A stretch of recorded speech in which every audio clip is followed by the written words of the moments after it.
Now you might wonder, how could that be?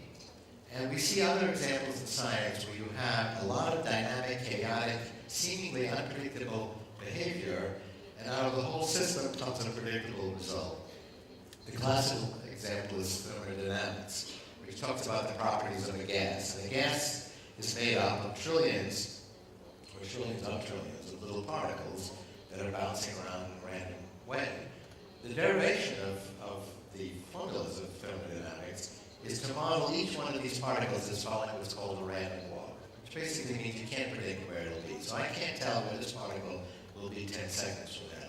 But I can make very accurate predictions to many different levels of precision on the properties of the whole gas. The whole dynamic, chaotic, random system follows very predictable formulas. And they're simple formulas. You can put them on a t-shirt, and they predict what that gas will be. And the same thing is true of the trajectory of future technology. That doesn't mean that the future is predictable, because how we apply these technologies is still in our own hands. And people consider me an optimist. The reason they consider me an optimist is that I believe we will have the tools to overcome the major challenges we have, like climate change, like the environment, energy, disease, poverty. So people think I'm an optimist, but actually there are new problems that these technologies will introduce. Technology has been a double-edged sword ever since we had technology, ever since we've had some tools to fire. There's both intertwined promise and peril, and whether we can defend ourselves against the peril, defend ourselves against people who would abuse these powers like terrorists, whether or not we actually exploit them to overcome our major challenges, that's in our hands, and that's not predictable. And I discussed these emerging technologies with the Prime Minister on Monday. My wife Sonia and I had an engaging discussion on these new technologies and their impact. And I reported to him on a project that Larry Page, the co-founder of Google, and I did, and I mentioned this yesterday, on energy. We were asked by the American National Academy of Engineering, which we both belong to look at all the different energy technologies and to devise a plan for the United States and the world that the National Academy of Engineering would endorse. So we looked at all the different examples, and there are a number of promising emerging technologies, but the one we selected was solar energy because it has the most headroom. There's 10,000 times more sunlight than we need to meet all of our energy needs. And it's on an exponential, and the reason it's on an exponential is we're applying nanotechnology to both solar panels and energy storage devices like batteries. So that's on an exponential progression in terms of the effectiveness of these technologies. And solar energy has been doubling every 2 years in the last 20 years. It has doubled 10 times. And it's now about 8 doublings away from meeting 100% of our energy needs. And so it's meeting 0.5% of the world's energy needs. But that's going to go to 1%, 2, 4, 8, 16, 32, 64, 100%. 8 doublings at 16 years. People tend to dismiss technologies when they're only 1% of the solution. That happened with the internet. That happened with the genome. After the project, people dismissed the genome as a failure because it was 1%. But I said, no, it's doubling every year. 7 more doublings will be there. That's exactly what happened. And people say, oh, we're running out of energy. There's concerns with climate change. Climate change is actually one of the problems with fossil fuels. There's many other forms of pollution that fossil fuels create, not to mention the geostrategic political havoc that it creates. Many different reasons to move away from it. People think, well, solar, that's 1%. It's a fringe player, not really important. And they ignore the exponential growth. It's really remarkable how people do not consider the world today to be just the way it is. Things aren't going to change that much. Maybe cell phones will get a little bit smaller.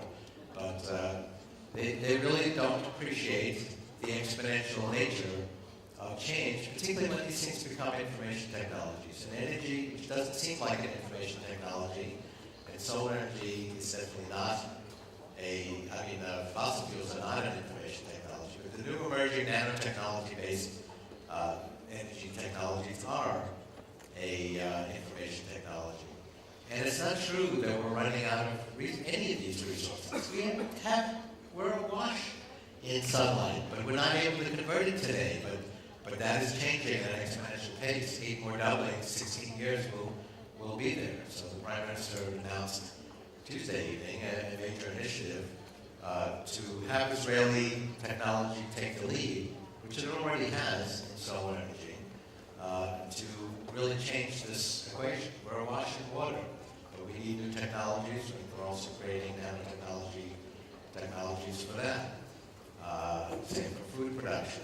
We really have plenty of resources for an expanded biological population, which if we all stay as healthy as the president, the population will be expanding. So let me show you just how pervasive this is, and take a few minutes to illustrate how pervasive the exponential growth is. These are logarithmic graphs, meaning as we go up the graph, we're not adding to what we're measuring, we're actually multiplying by powers of 10. So every level in these graphs are 10 or 100, or in one case 10,000 times greater than the level below it. A straight line on a logarithmic graph is exponential growth. The telephone took half a century, 50 years, to be adopted by a quarter of the population. Cell phone did that in 7 years. These early technologies, telephone, television, radio, took decades to be adopted by a lot of people. And these recent technologies do that in a few years now. And I have a whole theory of evolution as to why this is the case. Because this phenomenon, this acceleration, and this exponential growth and the fruits of an evolutionary process started even before human beings were around. It was true biological evolution that led to the technology creating species.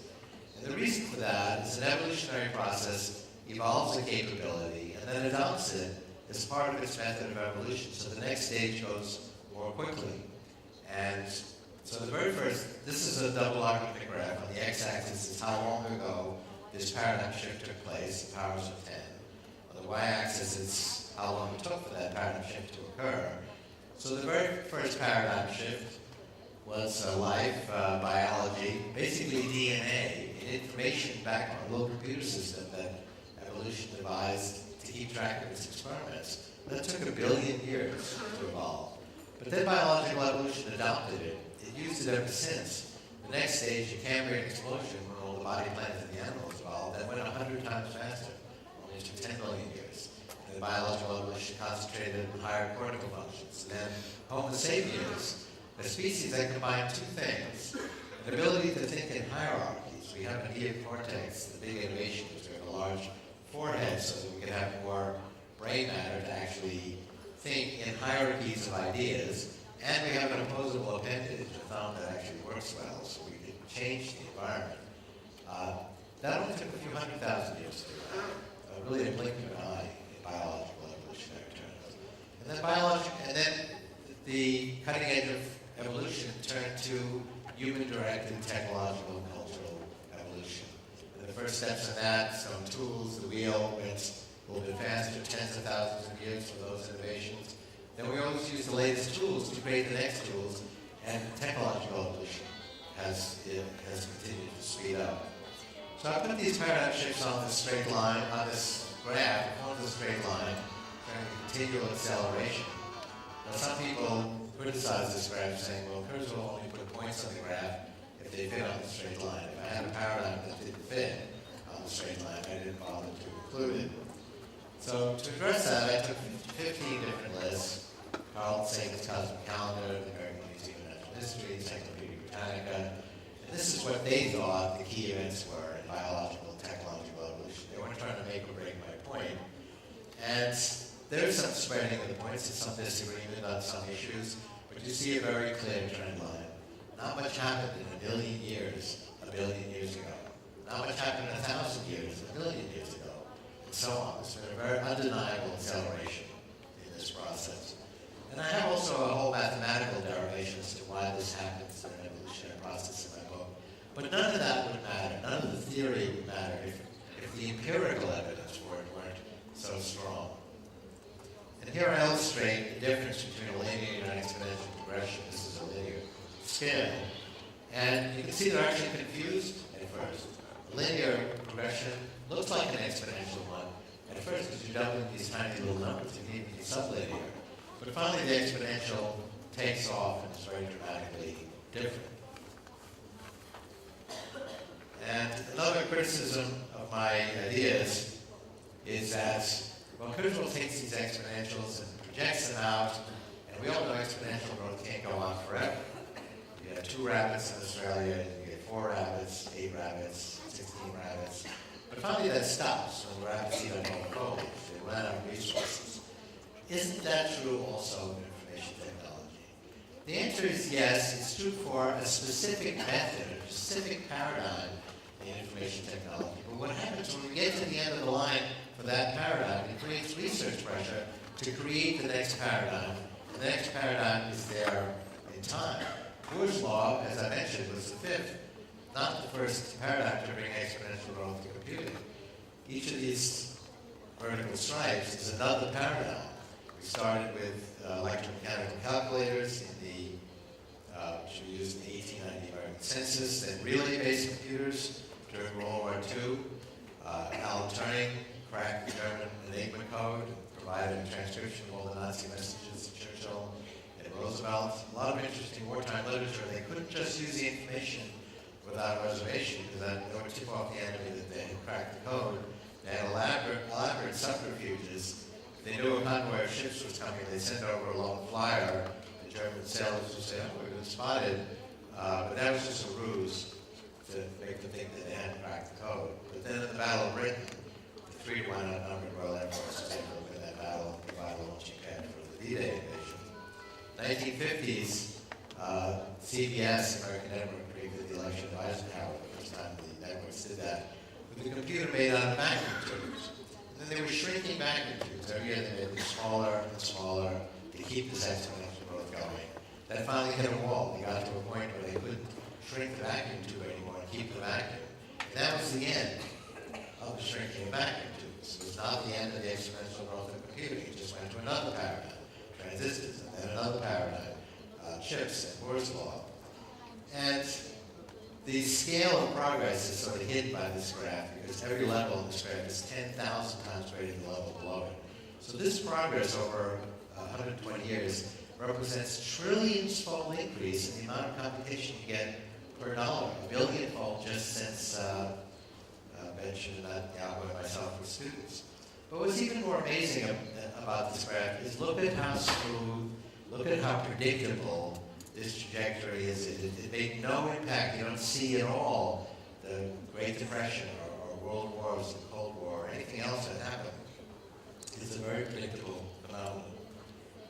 And I don't want to dwell on these examples of electronics, but this is the cost of a transistor. You could buy one transistor for $1 in 1968. You can buy 1 billion today.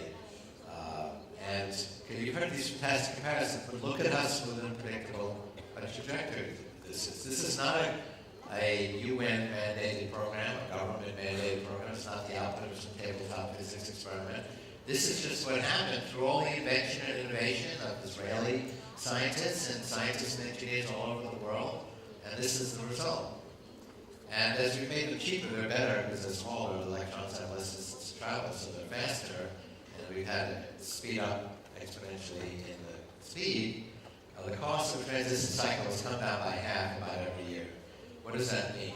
That's a 50% deflation rate. Information technology, unlike the rest of the economy, has deflation, 50%.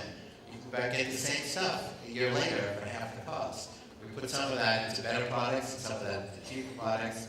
So you can buy an iPhone today that's costs half as much and is twice as good. That's a 4-fold increase in price performance. And it's not because Apple is so clever. This is just true of this type of technology.